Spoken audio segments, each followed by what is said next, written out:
Aujourd'hui, le Medipôle est complètement préparé à accueillir des cas suspects de coronavirus.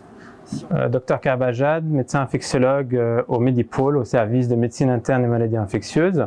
Actuellement, on se trouve dans les chambres étiquetées chambres épidémiques, qui sont des chambres libres et qui seront en mesure de prendre en charge des patients avec des suspicions, si besoin, de coronavirus. Alors, toutes les chambres sont en pression négative, ça veut dire que l'air va rentrer par la porte et sortir par les aérations et ne ressortira plus par les portes par rapport à une pression qui est inférieure ici dans le couloir. Les chambres sont tous équipées de matériel de protection, masques, gants, surblouses à manches longues, des surchausses et des lunettes de protection et des charlottes. Alors ce qui se passe en général, c'est qu'à l'aéroport, tous les patients, il y a une prise de température chez les patients qui déclarent être rentrés de Chine ou être passés par la Chine dans les 14 jours.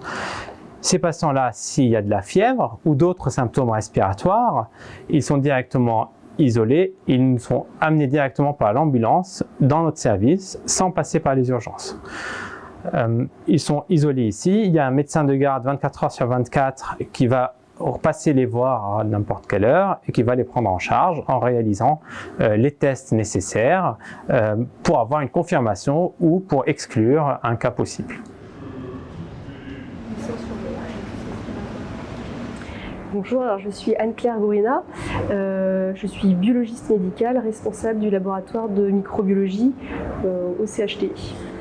Alors malheureusement, je dois dire, on a beaucoup d'expérience avec les épidémies en Nouvelle-Calédonie. Donc il y a 10 ans, on avait eu déjà le virus lié de la grippe H1N1. Donc on a quand même cette expérience, on a l'expérience des épidémies de dengue.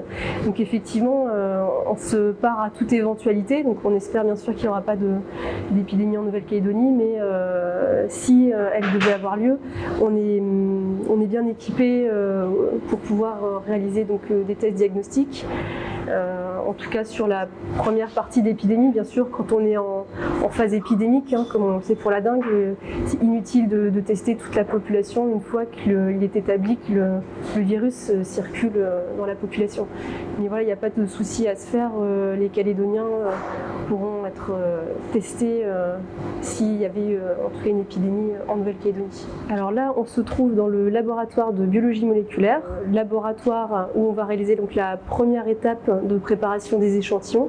C'est l'extraction de l'ARN, ADN des échantillons des patients.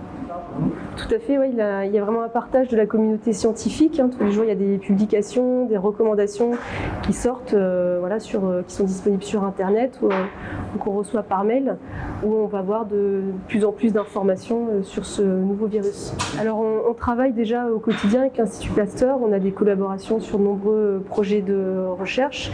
Et bien sûr, voilà, on espère continuer à travailler ensemble dans les années à venir. Alors, on le fait déjà, cette collaboration internationale existe déjà pour la grippe. Donc, on le fait avec le Vanuatu, avec d'autres pays du Pacifique. Donc, peut-être qu'on sera amené aussi à le faire pour ce nouveau virus.